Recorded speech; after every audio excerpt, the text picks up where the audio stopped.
Telugu Desam party మంత్రులు ఎమ్మెల్యేలు local body ఎలక్షన్లు అనగానే భయపడిపోతూ ఉన్నారా? ఏబిఎన్ ఆంధ్రజ్యోతి స్వయంగా ఈరోజు ఒక కథనాన్ని ప్రసారం చేసింది. దీన్ని బట్టి చూస్తుంటే తెలుగుదేశం పార్టీలో స్థానిక సంస్థల ఎన్నికలు అంటే ఏ స్థాయిలో భయం ఉందో మనం అర్థం చేసుకోవచ్చు. చంద్రబాబు నాయుడు గారు ఇప్పుడు లేటెస్ట్గా ఒక ఆలోచన చేస్తూ ఉన్నారు. ఈ ఎన్నికల్ని ప్రత్యక్ష పద్ధతిలో నిర్వహిస్తే ఎలా ఉంటుంది అన్న దానిపైన ఆలోచన చేస్తున్నారు. ఇక ప్రత్యక్ష పద్ధతిలో అంటే డైరెక్ట్గా మేయర్లని, చైర్మన్లను, జెడ్పీ చైర్మన్లను ఎన్నుకోవడం అన్నమాట. అయితే ఈ పద్ధతిలో వెళ్తే కొంపలు మునిగిపోతాయి అని తెలుగుదేశం పార్టీ మంత్రులు, ఎమ్మెల్యేలు ఆందోళన చెందుతూ ఉన్నారు. ఈ విషయాన్ని కేబినెట్ భేటీకి ముందు నారా లోకేష్ ఇచ్చిన బ్రేక్ఫాస్ట్లో కూడా చెప్పేశారు నారా లోకేష్కే స్వయంగా అని ఆంధ్రజ్యోతి రాస్తూ కొన్ని కీలకమైన అంశాన్ని ప్రస్తావించింది. ఏబిఎన్ ఆంధ్రజ్యోతి కథనంలోని కొన్ని కీలకమైన పాయింట్లు చూస్తే, సీఎంకు నివేదికల పేరుతో కొందరు తప్పుదారి పట్టిస్తూ ఉన్నారు. మంత్రుల అభిప్రాయం ఇదంతా. క్షేత్రస్థాయిలో పరిస్థితుల్ని గమనించకుండా నిర్ణయాలు తీసుకుంటూ ఉన్నారు.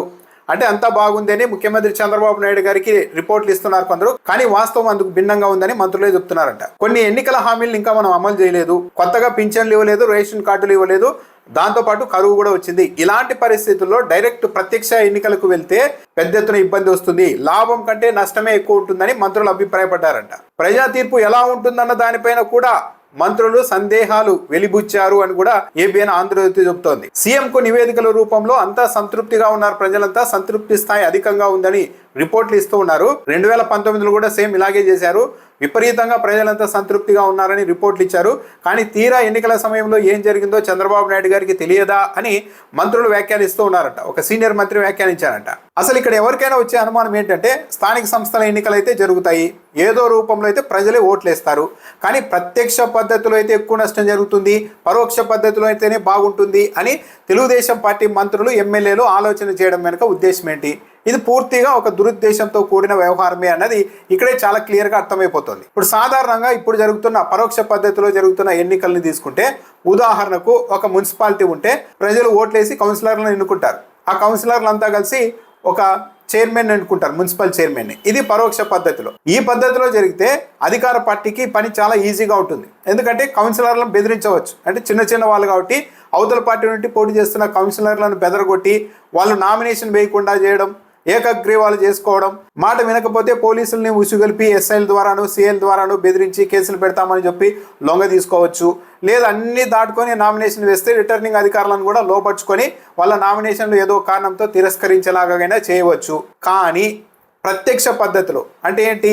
ఇప్పుడు మున్సిపాలిటీకి డైరెక్ట్గా చైర్మన్ అభ్యర్థి డైరెక్ట్గా నిలబడితే ప్రజలు డైరెక్ట్గా చైర్మన్ని ఎన్నుకుంటారు. కౌన్సిలర్లను ఎన్నుకొని కౌన్సిలర్లు చైర్మన్ ఎన్నుకోవడం కాదు. కౌన్సిలర్లు పక్కన పోటీ చేస్తారు, చైర్మన్ అభ్యర్థి డైరెక్ట్గా పోటీ చేస్తాడు, చైర్మన్ అభ్యర్థికి కూడా డైరెక్ట్గా పబ్లికే ఓటేస్తారు.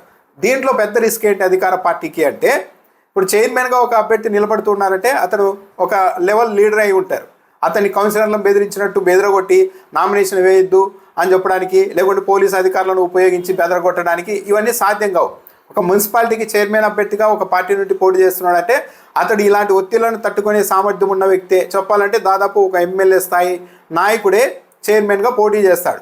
అతన్ని బెదరగొట్టి ఇనానమస్గా సొంతం చేసుకోవడం చైర్మన్ పదవిని సాధ్యమయ్యే పనే కాదు. పైగా డైరెక్ట్గా చైర్మన్కి పబ్లిక్ అందరూ ఓట్లేస్తే ఆ ఫలితం అన్నది డైరెక్ట్గా ప్రభుత్వ పరిపాలనకు రెఫరెండం అవుతుంది.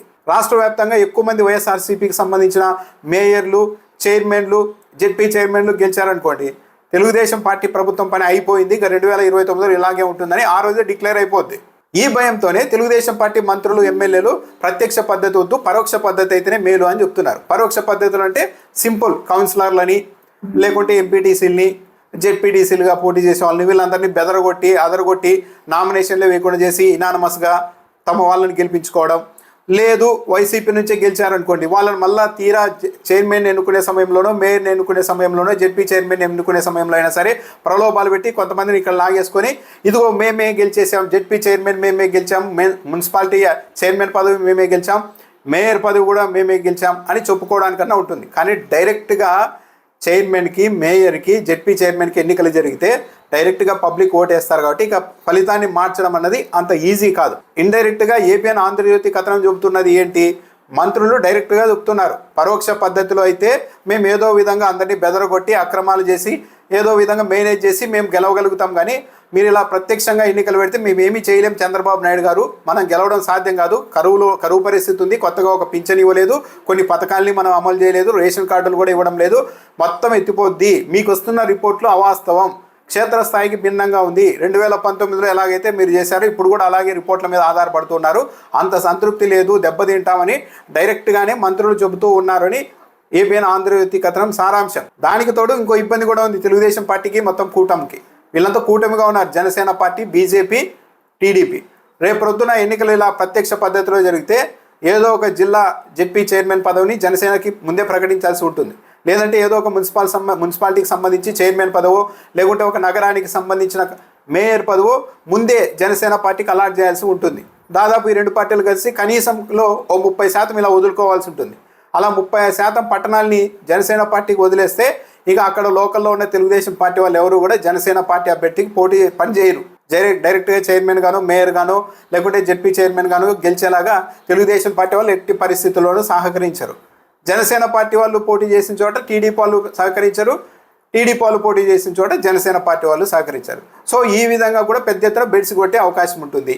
అదే పరోక్ష పద్ధతిలో అయితే చిన్న కౌన్సిలర్లని, కార్పొరేటర్లకు పోటీ చేసే వాళ్ళని, ఎంపీటీసీల్ని, జెడ్పీటీసీల్ని బెదరగొట్టి ఆ తర్వాత ఏదో విధంగా ఆ పై స్థానాల్ని సొంతం చేసుకోవచ్చు అన్నది తెలుగుదేశం పార్టీ మంత్రులు, ఎమ్మెల్యేల ఆలోచన అన్నది దీన్ని బట్టి చాలా క్లియర్గా అర్థమవుతోంది. అంటే పద్ధతిగా ఎలక్షన్ జరిగితే ఫెయిర్గా పబ్లిక్ ఓట్లు వేస్తే మన కొంపలు మునిగిపోతాయి అని మంత్రులు ఆల్రెడీ ఒక నిర్ధారణకు వచ్చారు అన్నది ఏబిఎన్ ఆంధ్రజ్యోతి కథనం ప్రకారం స్పష్టంగా అర్థమవుతోంది.